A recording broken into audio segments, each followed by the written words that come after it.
మన ప్రభువును ప్రియరక్షకుడైన యేసుక్రీస్తు నామములో మీ అందరికీ నా హృదయపూర్వకమైన వందనాలు. దేవునికి సమస్త మహిమ కలుగునుగాక. ఈరోజు మనం ధ్యానించుకోబోయే వర్తమానము, యెహోవా శుభవార్తను మోయుటకు శక్తి గలవాడు ఎవడు? యెహోవా శుభవార్తను మోయుటకు శక్తి గలవాడు ఎవరు? ఈ వాక్య భాగానికి వెళ్లే ముందు చిన్న ప్రార్థన చేసుకుందాము. మహాపరిశుద్ధుడైన దేవ, ప్రేమ స్వరూపి, సత్య స్వరూపి, అగ్ని స్వరూపి, శక్తి స్వరూపి, నీ కృతజ్ఞతలు. నీ శుభ సమాచారమును మోయటకు శక్తి గలవాడెవడని ఈ వాక్యాన్ని మేము ధ్యానించుచుండగా నీ కృపగల కన్నులను మాకు అనుగ్రహించి నీ దయతో మమ్మల్ని కప్పి నీ మహిమ కార్యాలు మేము చూచినట్టుగా మాకు శక్తిని కలగజేయమని, మా అంతరంద్రియములకు నీ వాక్యమును చూసి అర్థం చేసుకునే భాగ్యమును, నీ వెలుగు యొక్క తేజస్సును మేము మా ముఖముల మీద పడినట్టుగా అంతగా ఆపేక్షించినట్టుగా మా జీవితాన్ని సరిదిద్దమని నజరేయుడు నా ప్రియుడైన యేసుక్రీస్తు అతి పరిశుద్ధమైన నామములో ప్రార్థించి అడిగి వేడుకొనుచున్న పరమ తండ్రి, ఆమేన్. హల్లెలూయా. యెహోవా శుభవార్తను మోయుటకు శక్తి గలవాడు ఎవడు? యెహోవా శుభవార్త. శుభవార్త అంటే మనకు తెలిసిన లోకపరమైన భాషలో శుభం అంటే మంచిది, హృదయానికి సంతోషాన్ని ఇచ్చేది, మేలు కలిగించేది ఒక మంచి శుభవార్త. ఏంటి ఆ శుభవార్త అంటే? యెహోవా శుభవార్త అంటే యెహోవా చేసే మేలు, యెహోవా చేసే సమస్తమైన మహిమ కార్యాలు. ఇదంతా దేని ద్వారా జరుగుతాయంటే మనల్ని విమోచించడం ద్వారా. రక్షణ వార్త. యెహోవా శుభవార్త అంటే యెహోవా రక్షించునట్టి వార్త. దాన్ని మోయుటకు శక్తి గలవాడు ఎవడు అంటే యెహోవా దేవుని యొక్క రక్షణను, ఆ శుభవార్తను మోయుటకు శక్తి గలవాడు ఎవడు, ఎవరిని ఆయన ఎన్నుకున్నాడు అనేది మన బైబిల్ గ్రంథంలో ఒక వ్యక్తి ద్వారా, ఒక ప్రవక్త యొక్క జీవితంలో జరిగిన విషయాల ద్వారా మనం తెలుసుకుందాము. మనకి బైబిల్లో యోనా గ్రంథం గురించి చాలా మందికి తెలుసు. యోనా అనే ప్రవక్త అమిత్తయి కుమారుడు. పాత నిబంధన గ్రంథంలో 2 సార్లు ఉంటుంది. ఒకటి యోనా గ్రంథము మరియు రాజులు 2వ గ్రంథము 14వ అధ్యాయం 25వ వచనంలో కూడా యోనా గురించి రాయబడి ఉంటుంది. ఈ 2 సందర్భాల్లో మనం యోనా గురించి చదువుకుంటాం. అయితే ఇక్కడ మనం యోనా దేవుని రక్షణను నినివే పట్టణస్థులకు ప్రకటించటానికి దేవుని చేత పంపబడినవాడు. దీన్ని ధ్యానించుకునే ముందు, అంతకు ముందు రాజులు 2వ గ్రంథము 14వ అధ్యాయం 25వ వచనాన్ని చదువుకుందాము. గత్హెపెరు ఊరివాడైన అమిత్తయికి పుట్టిన తన సేవకుడైన యోనా అను ప్రవక్త ద్వారా ఇశ్రాయేలీల దేవుడగు యెహోవా సెలవిచ్చిన మాట చొప్పున ఇతడు హమాతునకు పోవు మార్గము మొదలుకొని మైదానపు సముద్రము వరకు ఇశ్రాయేలు వారి సరిహద్దును మరలా స్వాధీనము చేసుకొనెను. 14వ అధ్యాయం 26, 27 వచనాలు చదువుకుందాము. ఏలయనగా అల్పులేమి గనులేమి ఇశ్రాయేలు వారికి సహాయులెవరునూ లేకపోయిరి. యెహోవా ఇశ్రాయేలు వారు పొందిన బాధ ఘోరమైనదనుకొనెను. ఇశ్రాయేలను పేరు ఆకాశము కింద నుండి తుడిచివేయనని యెహోవా సెలవిచ్చి ఉండెను గనుక యెహోయాషు కుమారుడైన యరొబాము ద్వారా వారిని రక్షించెను. యరొబాము దేవుని దృష్టికి నీతిమంతుడుగా నడవలేదు. యరొబాము పితరుల పాపమును కొనసాగించాడు. కానీ తన ప్రజలైన ఇశ్రాయేలీలను రక్షించుటకు యరొబాము ద్వారా ఆయన కార్యం చేశాడు. ఎందుకు? ఇశ్రాయేలీలు తట్టుకోలేకపోతున్నారు, వారి శ్రమ చాలా కఠినంగా ఉందని దేవుడు యోనా ద్వారా ప్రకటించాడు. ఆ మాట చొప్పున ఆ కార్యం జరిగింది. యరొబాము స్వాధీనం చేసుకుంటాడు. ఇక్కడ ఇశ్రాయేలీలు పాపం చేశారు, యెహోవా దృష్టికి చెడు నడత నడిచారు. అయినను సరే ఇశ్రాయేలీలకు సహాయం చేసేవారు ఎవరు లేరు. వారు పొందిన బాధ బహు ఘోరమైందని చూసి ఈ దేవుడు జాలిపడి ఆకాశం కింద నుండి ఇశ్రాయేలుని పేరు తుడిచివేయనని చేసిన నిబంధన జ్ఞాపకం చేసుకొని యరొబాము యెహోవా దృష్టికి చెడు నడతను నడిచినను ఇశ్రాయేలీలను రక్షించుటకు యరొబాముని ఎన్నుకున్నాడు. ఈ విషయాన్ని, ఈ సమాచారాన్ని యోనా ప్రకటించాడు. అయితే ఇదే యోనా గ్రంథంలో చదివినట్టయితే యోనా మొదటి గ్రంథము 1వ అధ్యాయము 1-2 వచనాలు చదువుకుందాము. యెహోవా వాక్కు అమిత్తయి కుమారుడైన యోనాకు ప్రత్యక్షమై ఇలాగు సెలవిచ్చెను.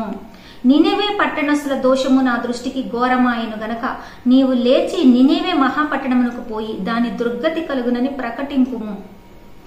అదేంటి? యెహోవా రక్షణని ప్రకటించాలి కదా. యెహోవా చేసే ఉగ్రతను ఇక్కడ ప్రకటిస్తున్నాడు. మరి ఈ సమాచారాన్ని రక్షణగా ఎలాగ భావించాలంటే, నినివే పట్టణస్థులకి ఈ దుర్గతి కలుగుతుంది, నాశనం కలుగుతుందని యోనా ద్వారా ఎందుకు ప్రకటింప చేశాడంటే వారిని రక్షించాలని. మనం తర్వాత చూసినట్టయితే ఇంత గొప్ప జనమును ఆ నినివే పట్టణము అన్యుల పట్టణం అయినప్పటికీ ఆ నినివే పట్టణము ఎలాంటిదంటే దేవునికి తెలుసు వాళ్ళ హృదయం. యోనా పారిపోతాడు. ఇశ్రాయేల్ గురించి అయితే వాళ్ళు తప్పు చేసినా సరే ఆయన దేశంలో ఉన్నప్పుడు ఆయన దేశస్తులు బాగుండాలని కోరుకున్నాడు. ఇశ్రాయేలీల దగ్గరికి వచ్చేటప్పటికి ప్రకటిస్తాడు, రక్షణ కలుగుతుంది, యెరోబాము జయిస్తాడు. మరి నినివే వాళ్ళు మన వాళ్ళు కాదు కదా, ఇశ్రాయేలీలు కాదు కదా. తర్షీష్కి వెళ్ళిపోదాం, ఎందుకంటే వీళ్ళని రక్షించాడు దేవుడు. రేపు వాళ్ళు రిపెంట్ అయితే, పశ్చాత్తాపం పొందితే మళ్ళీ ఏం జరుగుతుంది? దేవుడు రక్షిస్తాడు, కీడు చేయడు. మరి నన్నేమనుకుంటారు అందరూ? ఇలా జరుగుతుందని చెప్పాను కదా. ఇక్కడ పశ్చాత్తాపము అనేది వాళ్ళు పొందాలి. పశ్చాత్తాపం పొందాలంటే ప్రకటించేవాడు ఉండాలి.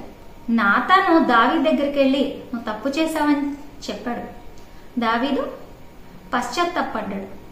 అలాగే నినివే పట్టణస్థులు అన్యులైనప్పటికీ వాళ్ళు కూడా పశ్చాత్తాపడ్డారు. మనం చూసినట్టయితే యోనా పారిపోతాడు, దేవుని సన్నిధిలో నుంచి వెళ్ళిపోతాడు. ఎందుకు? ఎలాగో దేవుడు రక్షిస్తాడు, వాళ్ళని కాపాడతాడు.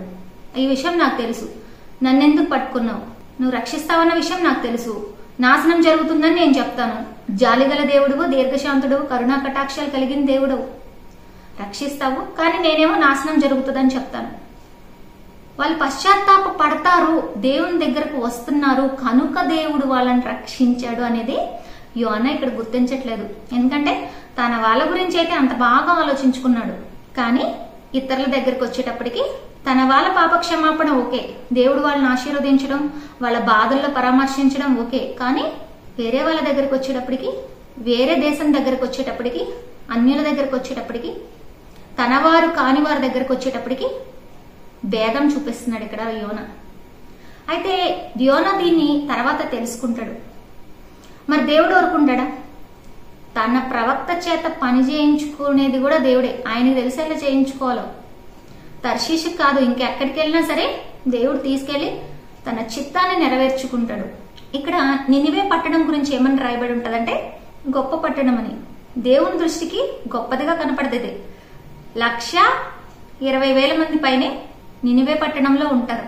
వాళ్ళందరినీ నశింప చేయాలని దేవుని చిత్తం కాదు, వాళ్ళు పాపము నుంచి తప్పింపబడాలని ఆయన నాశనం జరుగుతుంది, కీడు జరుగుతుంది కనుక మీరు పశ్చాత్తాపడాలని ఆయన కోరుకుంటున్నాడు. ఒక్కొక్కసారి మన దగ్గరికి ఉగ్రతకు సంబంధించిన మెసేజ్ వచ్చినా, లేకపోతే ఏదైనా కీడు జరుగుతుందేమో అన్న మెసేజ్ వచ్చినా, లేకపోతే నెగిటివ్ గా ఏదన్నా వచ్చినా సరే సహజ సిద్ధంగా మనిషి భయపడతాడు, జరుగుతుందేమో. కానీ ఎప్పుడైతే దాని గురించి మనం పశ్చాత్తాపం పొందుతామో అందులోనే దేవుని యొక్క రక్షణ తాగి ఉంటది. ఉగ్రతలో కూడా రక్షణ ఇవ్వగలవాడు మన దేవుడు. నాశనమును రక్షణగా మార్చగలిగిన వాడు ఆయన. బహుదీర్ఘ శాంతుడు, కరుణా కటాక్షము కలవాడు. ఇది ఆయన ప్రవక్తకు తెలుసు, అంతకుముందు జరిగింది. యోనా గొప్ప ప్రవక్త, ఆయనకి ధర్మశాస్త్రం అంతా తెలుసు. తెలియకుండా అయితే ఖచ్చితంగా ఉండదు. ఖచ్చితంగా ధర్మశాస్త్రం మొత్తం తెలుసు, యెహోవా దేవుడి గురించి తెలుసు. నాశనం జరుగుతుంది అని ప్రకటించినప్పుడు వాళ్ళు పశ్చాత్తాపం చెందితే వాళ్ళు రక్షింపబడతారు, ఆ రక్షణ సువార్త అనేది వాళ్ళ దగ్గరికి వెళ్తుంది అని తెలిసినా కూడా అంత హృదయం రాలేదు యోనాకి. దేవుడు బలహీనుల్నే ఎన్నుకుంటాడు. దేవుని ప్రవక్తలందరూ బలవంతులుగా ఆయన మారుస్తాడు. వారి బలహీనతల నుంచి ఆయన విడిపిస్తాడు. మనం అనుకోవచ్చు పలానా వాళ్ళు ఇలాగా అలాగా అని పేర్లు పెట్టొచ్చు, కానీ దేవుడే చెప్తున్నాడు అది నా పని కదా, నేను కదా చూస్తాను, నా సేవకుడిని కరెక్ట్ చేసేది నేనే. యోనాని దేవుడు కరెక్ట్ చేస్తాడు, ఆజ్ఞాపిస్తాడు. తర్షీషుకు వెళ్లే ఓడెక్కినప్పుడు గొప్ప తుఫాను రేగి ఓడ బద్దలయ్యే స్థితికి వెళ్ళిపోతుంది. ఈ యోనాని ఇక్కడ చూసినట్టయితే చాలా కరేజియస్ పర్సన్ లాగా ఉంటాడు. ఇది నా వల్లే వచ్చింది, నన్ను ఎత్తి పడేయండి అని అడుగుతాడు. నన్ను ఎత్తి సముద్రంలో పడేయండి. వాళ్ళు కూడా ఒకవేళ ఇతను నిర్దోషి అయితే ఈ పాపం మా మీదకి రాదు అని అనుకుంటాడు. అని వాళ్ళు యెహోవాకి మనవి చేసుకొని ఈ నిర్దోషిని చంపానన్న నేరం మా మీదకి రాకుండా చేయమని యెహోవాకి మనవి చేసుకొని మరి ఆయన్ని పడేసినప్పుడు అది నిమ్మళమైపోతుంది. అప్పుడు ఒక చేప వచ్చి, ఒక పెద్ద చేప, ఒక మత్యం వచ్చి యోనాని మింగివేసినప్పుడు చేప గర్భములో నుంచి యోనా దేవునికి మొరపెడతాడు. అప్పుడు దాకా మొరపెట్టాడా లేదు. ఒక్కొక్కసారి దేవుని బిడ్డలనే వాళ్ళు కూడా కష్టం వచ్చినప్పుడు దేవుణ్ణి ఎక్కువగా ధ్యానిస్తూ ఉంటారు. ఆ కష్టంలోంచి హెచ్చరించినప్పుడు పలానా పని చేయమని చెప్పినప్పుడు దానికి వ్యతిరేకంగా చేస్తారు, లేకపోతే చేయకుండా ఉంటారు. కానీ ఎప్పుడైతే దాని పర్యవసానం ఎదుర్కొంటారో అప్పుడు ఆ కఠినమైన శ్రమలో ప్రార్థన చేస్తారు. అంటే అంత కఠినమైన శ్రమను మనం ఇన్వైట్ చేయడం ఎందుకు? దేవుడు చెప్పించేస్తే సరిపోతుంది కదా. ఎందుకంటే యోనాకు హృదయం లేదు. నినివే పట్టణస్తులు రక్షింపబడాలి అన్న హృదయం లేదు. ఇశ్రాయేలీ జనాంగం అయితే వాళ్ళు తప్పులు చేసినా రక్షింపబడాలి, అమ్మో చంటి బిడ్డలు ఉంటారు, అమాయకులైన వాళ్ళు ఆడవాళ్ళు ఉంటారు అనుకుంటారు, రక్షింపబడాలి. మిగతా వాళ్ళు తప్పు చేసినా సరే వాళ్ళు అమాయకులు ఉన్నారు కదా, వాళ్ళు ఎందుకు చంపబడాలి అని అనుకుంటారు కదా. కానీ నినివే పట్టణస్తుల్లో మరి పిల్లలు ఉంటారు కదా, స్త్రీలు ఉంటారు కదా, వాళ్ళు కూడా నశించిపోతారు కదా. ఒకవేళ వీళ్ళు తప్పు చేసిన వాళ్ళు కొంతమంది ఉంటే మరి అందరూ నశించిపోతారు కదా అన్న ఒక జాలి, ఒక దయ, ఒక కరుణ, అయ్యో పాపం ఎవరు నశించిపోకూడదు, వారు రక్షింపబడాలి, అన్యులైన వాళ్ళు రక్షింపబడాలి అన్న హృదయం యోనాకి రాలేదు. ఏమని వచ్చిందంటే నా పేరు పాడైపోద్దేమో, నాకు తెలుసు నువ్వు ఇలాగా నా చేత ప్రకటింపజేస్తావు, మళ్ళీ వాళ్ళని రక్షిస్తావు, అది కీడు చెయ్యవు, నువ్వు మళ్ళీ విరమించుకుంటావు లయం కాకుండా అంటే అనుకుంటాడు. కానీ దేవునికి వాళ్ళని దగ్గర చేస్తున్నావు. వాళ్ళు ఎంత దగ్గర అయిపోతారో తెలుసా?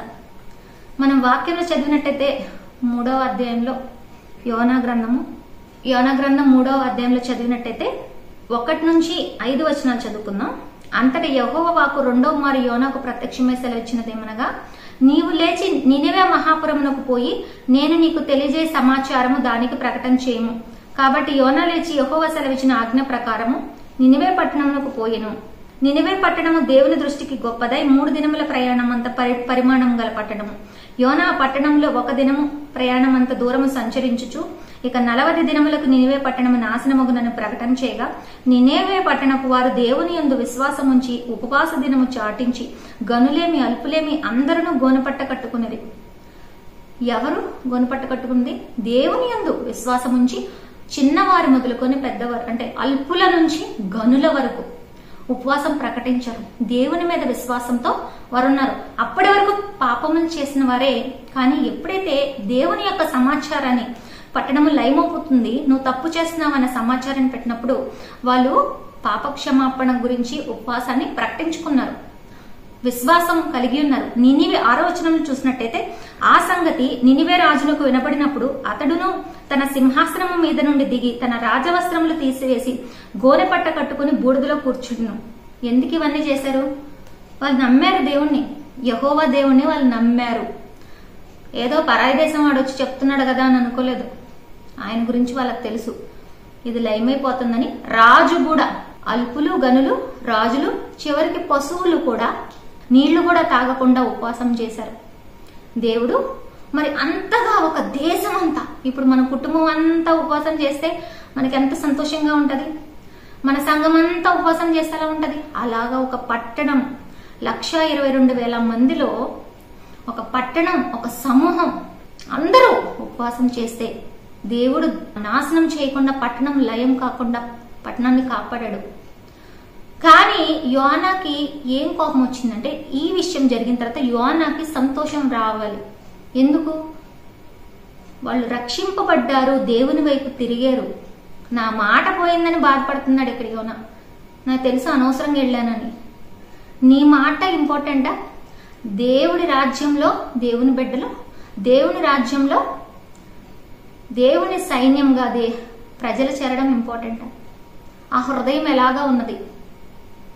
యెహోవా శుభ సమాచారంను మోయుటకు శక్తి గలవాడెవడు? ఇక్కడ యోనా బలహీనుడు, కానీ ఈ బలహీనుడే కొంచెం కఠినమైన హృదయం ఉన్నాడు అన్యుల పట్ల. వాళ్ళు రక్షణ పొందాలని లేదు, వాళ్ళు మంచిగా బ్రతకాలని, దేవుని వైపు తిప్పబడాలని లేదు, తన యొక్క ఇమేజ్ ఎక్కడ దెబ్బతింటదో అన్న భయం. తన యొక్క ఇమేజ్ కోసం ఒక పట్టణం నుంచి, అంటే దేవుని సన్నిధిలో నుంచి తర్షీష్ కూడా వెళ్ళిపోయాడు. అక్కడికి వెళ్ళి సముద్రంలో నన్ను ఎత్తిపడేయమని చెప్పి వాళ్ళని అడుగుతాడు. అక్కడ కూడా దేవుని మొక్కోవచ్చు కదా, దేవా నన్ను క్షమించని. లేదు, కానీ నన్ను ఎత్తిపడేయమని అడిగితే చేప గర్భములో తను ఉన్నప్పుడు అప్పుడు ప్రార్థన చేస్తాడు దేవునికి. అయినా దేవుడు ఆలకించకుండా ఉంటాడా? ఖచ్చితంగా తన సేవకుడు తను ఎన్నుకున్న వాడి చేత ఆ పని చేయకుండా దేవుడు ఊరుకోడు. ఖచ్చితంగా బలహీనల్నే దేవుడు ఎన్నుకుంటాడు. ఇక్కడ మనం ఈ మెసేజ్ ద్వారా మనం ఏం తెలుసుకుంటున్నామంటే, యోనా గురించి అందరికీ తెలిసిందే, యోనా గ్రంథంలో రాయబడి ఉంటది. కానీ మనం ఈరోజు మనం ధ్యానించుకునేది దేవుడు ఎన్నుకున్న వాళ్ళు బలహీనులు. యోనా బలహీనుడు, చాలా విషయాల్లో బలహీనుడు, చాలా విషయాల్లో బలవంతుడు. కానీ అతని బలహీనతల్ని చూసి దేవుడు అతన్ని ప్రవక్తగా ఎన్నుకున్నదాన్ని రిజెక్ట్ చేశాడా? అతను కాకుండా ఇంకొకరిని ఎంచుకున్నాడా? అతనికి అవకాశం ఇవ్వకుండా ఆగిపోయాడా? అదే యోనాతో ప్రకటింప చేసి మరలా పట్టణాన్ని కాపాడుకొని యోనాకి కూడా కొంచెం బుద్ధి చెప్పి సరిచేసి తన నామ మహిమ కొరకు వాడుకున్నాడు. 40 దినాలు ప్రకటిస్తాడు యోనా, ఈ పట్టణం నాశనమైపోతుందని. ఆ పట్టణానికి తూర్పు వైపుగా వెళ్ళి అక్కడ బస చేసినప్పుడు ఒక సొర చెట్టుని దేవుడు మొలిపేస్తే, ఆ సొర చెట్టు మొలిచిన తర్వాత అది యోనాకి కొంచెం పందిరిలాగా నేళ్లాగా ఉన్నప్పుడు సంతోషించినప్పుడు అది మాడిపోతే ఒక్కసారిగా అతని కోపం వచ్చి, ఇంకెందుకు నేను బతకటం, అటువైపు ఇదే పట్టణం నాశనం కాలేదు, దేవుడి గురించి నాకు తెలుసు, వాళ్ళని కాపాడతాడని నన్ను అంత దూరం నుంచి ఇలా చేసి ఇలా పంపిస్తాడా? అయ్యా, దేవుడి యొక్క రక్షణని ప్రకటించడానికి నువ్వు ఎన్నుకోబడిన వాడు. ఆ విషయాన్ని యోనా గుర్తించట్లేదు. ఎల్లప్పుడూ నా మాట నా మాట నా మాట నేను చెప్పింది. దేవుని నామానికి మహిమకరంగా తన జీవితం ఉండాలి. అందుకే విధేయత అనేది ఉండాలి. విధేయత లేదు ఇక్కడ యోనాకి ఈ విషయంలో. కానీ దేవుడు విడిచిపెట్టలేదు. నీవు ఏమీ చేయకుండా, నువ్వు నాటకుండా, నీళ్ళేయకుండా, పెంచకుండా చేసిన సొర చెట్టు గురించి ఇంత బాధపడుతున్నావే, ఇంతమంది ప్రజలు, ఇంత గొప్పదైన పట్టణము, ఇన్ని పశువులు, మరియు ఆయన రక్షణ సువార్తను విని రక్షించమని తన ఉగ్రతని చూపించినప్పుడు పశ్చాత్తాపముతో రాజు కూడా గోనెపట్ట కట్టుకుని పాప క్షమాపణ గురించి ప్రార్థన చేసినప్పుడు మరి దేవుడు లయం చేస్తాడా? క్షమిస్తాడా? ఖచ్చితంగా క్షమిస్తాడు.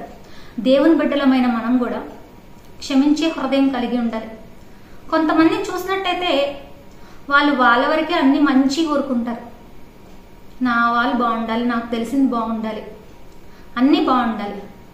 వేరే వాళ్ళ దగ్గరకు వచ్చేటప్పటికి వీళ్ళు మా తర్వాత నెక్స్ట్ ఉండాలనుకుంటారు, వీళ్ళకంటే మేము ఎక్కువ ఉండాలనుకుంటారు, వీళ్ళకంటే మాకు ఎక్కువ ఆశీర్వాదం ఉండాలనుకుంటారు. వీళ్ళందరూ సహోదరులే కదా దేవుని రాజ్యంలో, వాళ్ళైనా మీరైనా.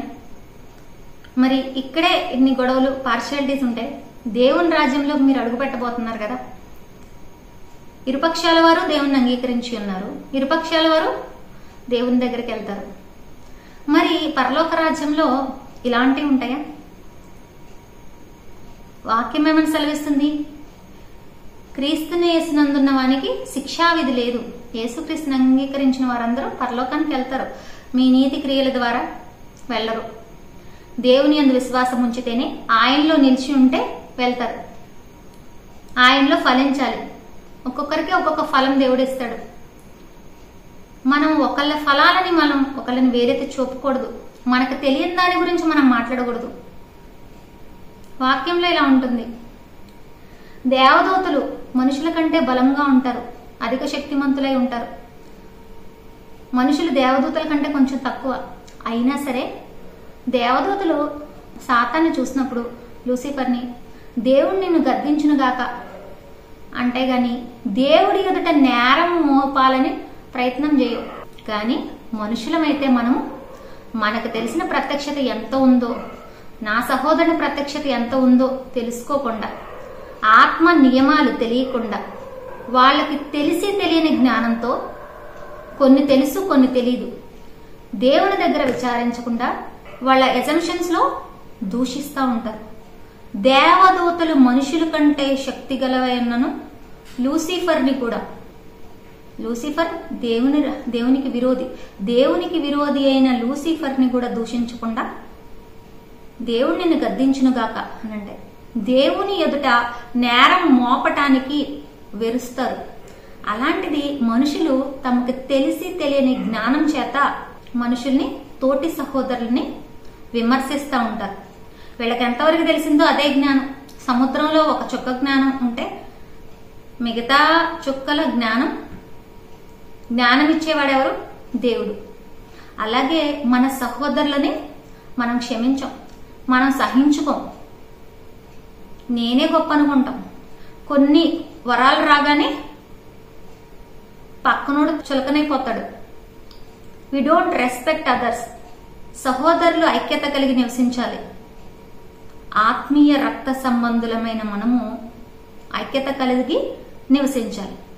ఇక్కడ యోనా దేవుని ప్రవక్త, అభిషిక్తుడు, దేవుని చిత్తాన్ని పాటించేవాడు అయినప్పటికీ దేవుని చిత్తానుసారంగా నినివే పట్టణస్థుల విషయంలో లేడు. దేవుని చిత్తానికి తను లోపరుచుకోలేదు. దేవుడు కరుణని ఇవ్వడానికి, తన కృపను విడుదల చేయటానికి రెడీగా ఉన్నాడు. యోనా రెడీగా లేడు. ఇక్కడ యోనా పారిపోతున్నాడు దేవుని సన్నిధి నుంచి. ఎంత కఠినం! ఆ హృదయం లేదు, సహోదరుని ప్రేమించే హృదయం లేదు. మా వాళ్ళు బాగుంటే చాలనుకుంటారు. ఫస్ట్ మా వాళ్ళు, వేరే వాళ్ళు ఏమైపోతే మాకెందుకు అనుకుంటారు. మా వాళ్ళు 100% బాగుండాలి, పక్కనోడు బాగున్నా లేకపోయినా సరే మాకు అనవసరం, లేకపోతే మాకంటే కొంచెం తక్కువ బాగుండాలి. తన కుటుంబస్తులకేమో ఆశీర్వాదాలు బాగా రిలీజ్ చేసుకుంటారు, పక్కన వాళ్ళు కష్టంలో ఉన్నప్పుడు ప్రార్థన అనేది రాదు, ఆశీర్వాదం రాదు. ఎందుకంటే హృదయం ఇంకా ఆ లెవెల్కి రాలేదు. కానీ దేవుడే విడిచిపెట్టడు. మనం యోనా జీవితం ద్వారా మనం దీన్ని నేర్చుకుంటున్నాం. యోనా గ్రంథం 4:2 చదివినట్టయితే, యెహోవా, నేను నా దేశమందుండగా ఇట్లు జరుగునని నేను అనుకుంటేని గదా, అందువల్లనే నీవు కటాక్షమును, జాలియును, బహుశాంతమును, అత్యంత కృపయు గల దేవుడివై ఉండి పశ్చాత్తాపపడి కీడు చేయక మానుదమని నేను తెలుసుకుని దానికి ముందుగానే తర్షీషునకు పారిపోతుని. ఈయన క్వాలిటీస్ అన్ని యోనాకు తెలుసు. యెహోవా దేవుని యొక్క క్వాలిటీస్ అన్ని యోనాకు తెలుసు. అందుకనే తర్షీషు పారిపోయాడంట. అంటే నినివే పట్టణస్థులు రక్షింపబడాలని లేదు. కానీ దేవుడు ఇలా చేస్తాడు, ఆయన సంగతి ఏదో ఆయన చూసుకుంటాడులే. తన సహోదరుల పట్ల జాలి లేదు, వాళ్ళు నశించిపోతున్నారు అన్ని బాధ లేదు. అప్పటికీ వాళ్ళు సహోదరులు కాకపోయినప్పటికీ దేవుడి చిత్తాన్ని అనుసరించి దేవుడు చెప్పిన మాటకు లోబడి ఆ పట్టణస్థులు రక్షింపబడాలని యోనా కోరుకోలేదు. ఇంకా ఏమంటాడంటే 4:3 నేనిక బ్రతుకుట కంటే చచ్చుట మేలు, యెహోవా నన్నిక బ్రతుకుని ఇక చంపుమని యెహోవాకు మనవి చేసిన. యోనా ఎందుకు ఇలా అంటున్నాడంటే, ఒక సొర చెట్టు దగ్గరే ఫ్రస్ట్రేట్ అయిపోతున్నాడు.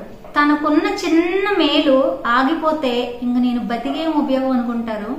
పక్కనోడు ప్రాణాల మీదకి వస్తున్నా సరే కూడా వాడి మీద జాలి చూపరు. అలాంటి స్థితిలో ఉన్న వారితో దేవుడు మాట్లాడుతున్నాడు. యోనాకి ఇదొక పాఠం. దేవుని రక్షణ చివరికి మోసుకెళ్లాడు యోనా. తన బిడ్డల్ని తను విడిచిపెట్టేవాడు కాదు, కానీ తన బిడ్డల యొక్క లోపాలని సరిచేసే దేవుడు. ఇక్కడ యెహోవా శుభవార్తను మోసుకెళ్లింది ఎవరు? యోనా. ఆ రక్షణని ఎప్పుడైతే ఉగ్రతని, నాశనంను ప్రకటించాడో, వారు పశ్చాత్తాపం పొందారో, అది రక్షణ సువార్తగా వారికి మారిపోయింది. ఆ రక్షణను ప్రకటించిన 40 దినాలు యోనా ప్రకటించినప్పుడు ఒక పట్టణాన్ని మార్చేశాడు. 1,20,000 మంది పైన ఉండే వాళ్ళందరూ రక్షింపబడ్డారు. వారందరూ దేవునికి విధేయులుగా దేవునితో రీకన్సైల్ అయ్యారు, సమాధాన పడ్డారు. యోనా ఎంత గొప్పగా వాడబడ్డాడు. మరి బలహీనమైన ఘటమే యోన. దేవుని యొక్క సేవకుడు బలహీనుడే, బలవంతుడైతే కాదు. కొరింథీయులకు రాసిన 2వ పత్రిక 12వ అధ్యాయము 9-10 వచనాలు చదువుకుందాము. అందుకు నా కృప నీకు చాలును, బలహీనత యందు నా శక్తి పరిపూర్ణమగుచున్నదని ఆయన నాతో చెప్పెను. కాగా క్రీస్తు శక్తి నా మీద నిలిచియుండ నిమిత్తము విశేషముగా నా బలహీనతల యందే బహు సంతోషముగా అతిశయపడుదును. నేనెప్పుడు బలహీనుడను అప్పుడే బలవంతుడును గనక క్రీస్తు నిమిత్తము నాకు కలిగిన బలహీనతలలోను, నిందలలోను, ఇబ్బందులలోను, హింసలలోను, ఉపద్రవములలోను నేను సంతోషించుచున్నాను. ఇక్కడ పౌలు గారు చెప్తున్నారు, పౌలు చెప్తున్నాడు ఏమని? క్రీస్తు విషయమై నాకు కలిగిన బలహీనతలన్నిటిలో నేను సంతోషిస్తున్నాను. కానీ యోన సంతోషించలేకపోయాడు. యేసు రక్తం ద్వారా విమోచింపబడిన వారికి ప్రత్యక్షత వేరే లెవెల్లో ఉంది. పౌలు చెప్తున్నాడు, బలహీనతల యందు ఎవరైనా అతిశయపడుతున్నారా? క్రీస్తు నిమిత్తం పనిచేసేటప్పుడు మీకున్న బలహీనతల యందు అతిశయపడుతున్నారా? మీకేమైనా నష్టం జరిగిందా? క్రీస్తు సేవ చేసేటప్పుడు మీకేమైనా ఇబ్బంది కలిగిందా? మీ శరీరానికి కానీ, మీ కుటుంబానికి కానీ, మీ ఆస్తులకు కానీ? వాటిల్లో మీరేం చేయాలంటే అతిశయపడాలి. మీ ఆరోగ్యం పాడైందా? క్రీస్తు నిమిత్తం అయితే అతిశయపడు.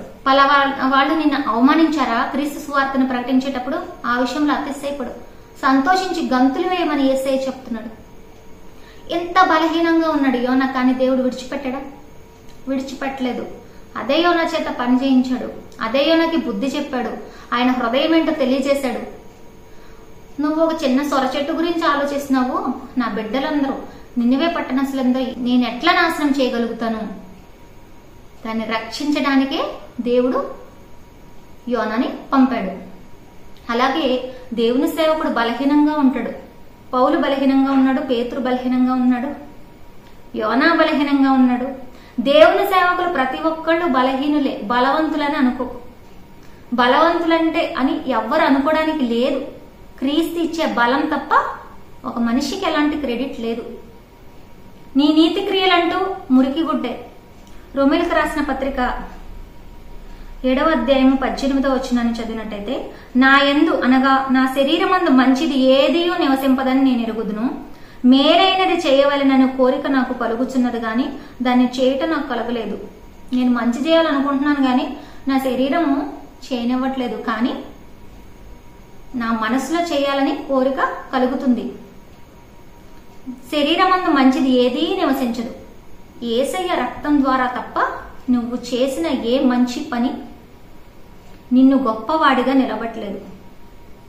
నువ్వు దేవుని కోసం చేసే పరిచర్య దేవుడు నీకు జీతం ఇస్తాడు. కానీ నువ్వు రక్షించబడింది, పరలోకానికి ఎంట్రన్స్ పొందింది మాత్రం యేసుక్రీస్తు రక్తమే.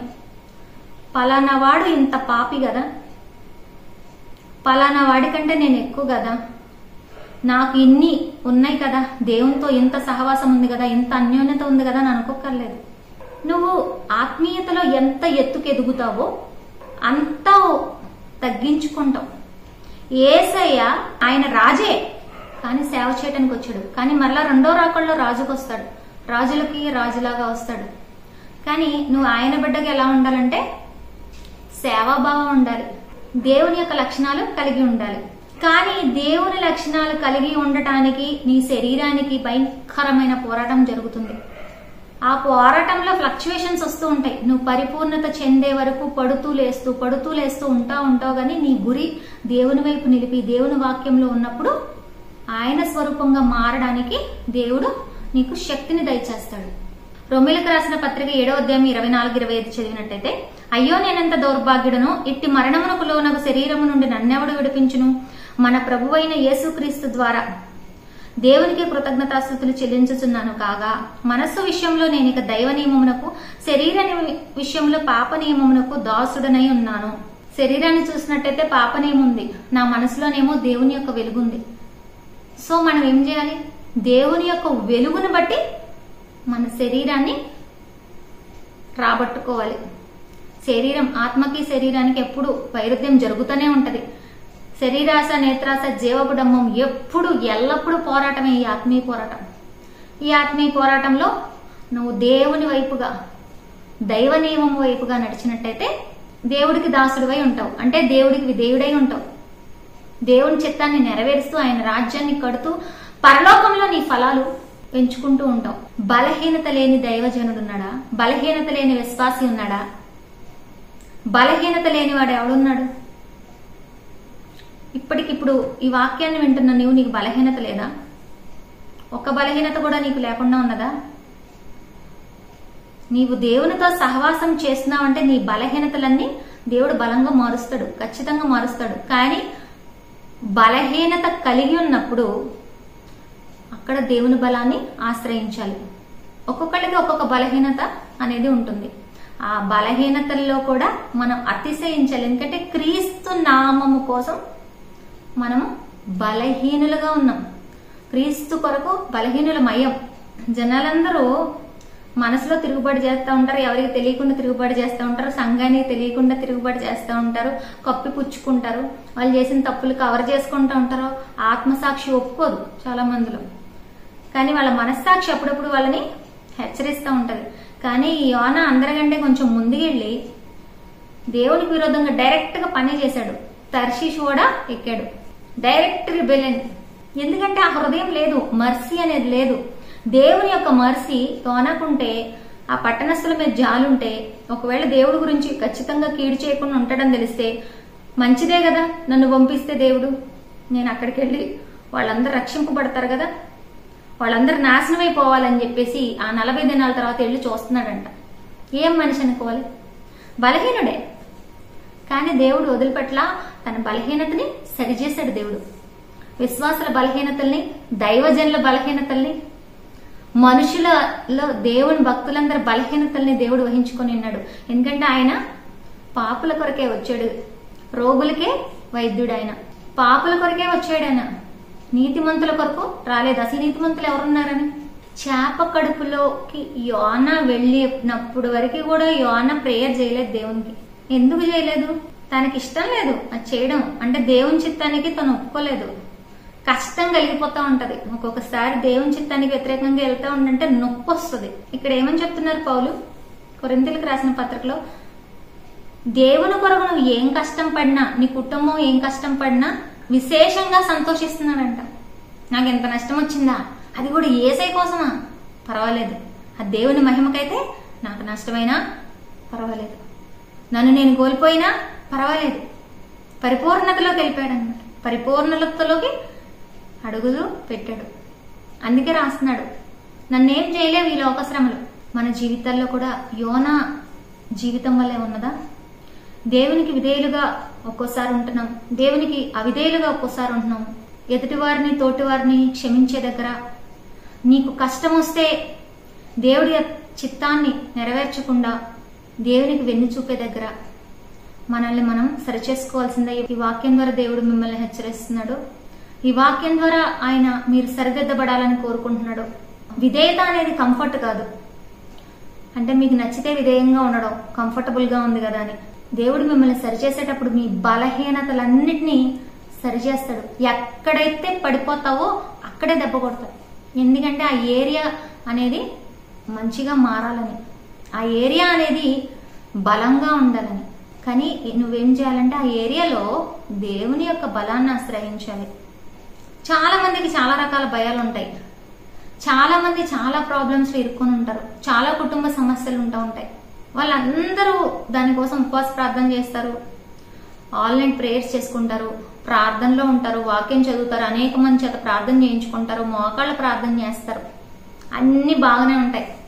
ఎదుటి వాడికి మంచి జరుగుతుంది వాడికంటే ఎక్కువ అంటే ఆ హృదయం రాదక్కడ. నీకు మాత్రం అన్ని మంచి జరగాలి.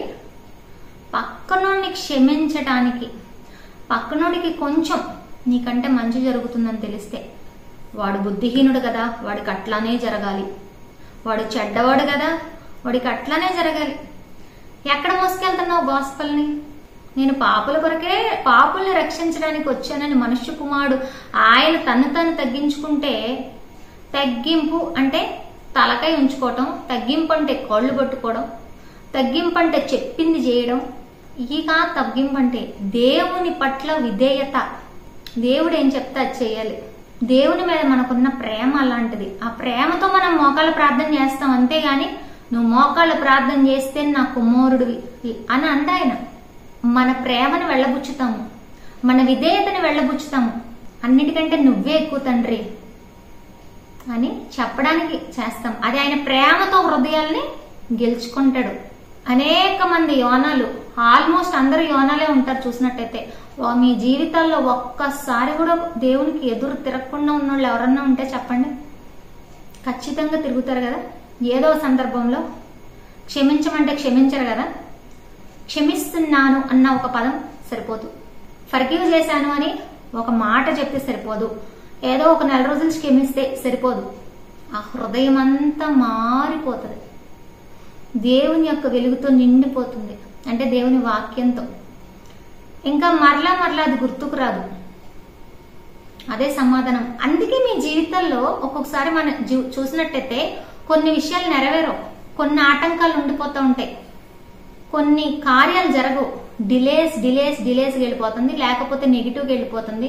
ఇంకేదో అంటే దేవుడు ఆపుతున్నాడని కాదు, నువ్వు ఆపుకుంటున్నావు. నువ్వు ఎప్పుడైతే క్షమిస్తావో, పక్కన వాడికి ఆశీర్వాదాన్ని విడుదల చేస్తావో, నీ హృదయం తేలికైపోతుంది. ప్రియ దేవుని బిడ్డలారా, మీరందరూ యెహోవా శుభవార్తని మోసుకొని వెళ్ళడానికి అర్హులు గారు. మీరేం మంచి పని చేశారని యేసయ్య రక్తం వచ్చి అడగలే. ఏదో ఒక రోజు రియలైజ్ అయ్యి, దేవా నా తప్పుల్ని క్షమించమని అడిగారు, అంతేనా? మరి పక్కనోడు కంటే నువ్వు కొన్ని సంవత్సరాలు సీనియర్ అయి ఉండొచ్చు, లేకపోతే కొన్ని నెలలు సీనియర్ అయి ఉండొచ్చు, లేకపోతే కొన్ని విషయాల్లో కొంచెం మంచి పనులు నువ్వు ఎక్కువ చేసి ఉండొచ్చు. కానీ వాడు రక్షింపబడకూడదని, వాడు పాపని వాడిని డిక్లేర్ చేసి వాడు ఎన్నో తప్పులు చేస్తున్నాడని నువ్వు ఏలెత్తి చూపిస్తా ఉంటే, తన సహోదరుని ద్వేషించువాడు యేసుక్రీస్తు వారు ఏమంటారు, ఇంకా సహోదరుని ద్రోహి అని పిలిస్తే నరకాగ్నికి లోనగనంటాడు. తన సహోదరుని ద్వేషించువాడు చీకట్లో నడుస్తున్నాడు, వెలుగులో ఉన్నానన్న భ్రమలో ఉండి చీకట్లో ఉన్నాడు. లూసిఫర్ కూడా కొన్ని వరాలు ఉన్నాయి, దేవుడు వెనక్కి తీసుకోలేదు కదా.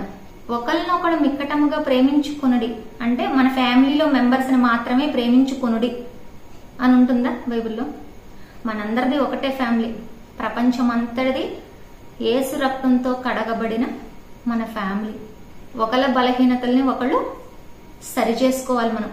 ఈ వాక్యం ద్వారా అనేక మంది దేవునికి విధేయులుగా మార్చబడుదురుగాక. వారి హృదయంలో దేవుని యొక్క వాక్యం దూసుకొని పోవునుగాక. యోనాలో ఉన్న అవిధేయత వారి జీవితాల్లోంచి పారిపోవునుగాక. కొంతమంది ఉంటారు, దేవుని చిత్తం వాళ్ళకు అనుకూలంగా ఉంటే చేస్తారు, అనుకూలంగా లేకపోతే వాళ్ళకు నచ్చినట్టు చేసి వాళ్ళకు నచ్చిన దానిలో నుంచి వాళ్ళకి నచ్చినట్టుగా చేయమని అడుగుతూ ఉంటారు. ఏదైతే శిక్ష వస్తుంది అని చెప్తే ఆ శిక్ష నుంచి కూడా తప్పించమని ప్రార్థిస్తూ ఉంటారు. వీళ్ళకి ఇళ్ల దేవుళ్ళు. యోనాలో ఉన్న అవిధేయత మీ జీవితాల్లో లేకుండా ప్రభుకి మీ హృదయాలను అప్పగించుకోండి.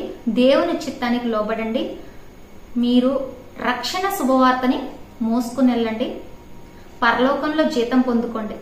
దేవుడు మిమ్మల్ని బహుగా దీవించును గాక. మహాపరిశుద్ధుడైన దేవా, ప్రేమ స్వరూపి, ఈ వర్తమానాన్ని అందించుటకు నీవు నాకు ఇచ్చిన శక్తిని బట్టి నీ కృతజ్ఞతలు తెలియజేస్తున్నాను నా తండ్రి. ఈ వర్తమానాన్ని విన్నవారిలో యోనావలే అవిధేయులుగా ఎవరైతే ఉన్నారో వారందరినీ విడిపించి వారిని ప్రభా తండ్రి ఇంకను ప్రశస్తమైన వారిగా మార్చి, విలువైన పాత్రలుగా మార్చి ప్రభా గొప్ప అభిషేకాత్మతో నింపి, ఇంకా వారిలో ఉన్న అవిధేయతను ప్రభా అయా రూట్ తో సహా తండ్రి నేను తీసివేయమని ప్రార్థిస్తున్నా. వేరుతో సహా ప్రభా కాలిపోనుగా వారి హృదయాల్లో గొప్ప మార్పును కలుగజేయమని ప్రార్థించి అడిగి వేడుకొంచున్నా తండ్రి. ఆమేన్. God bless you.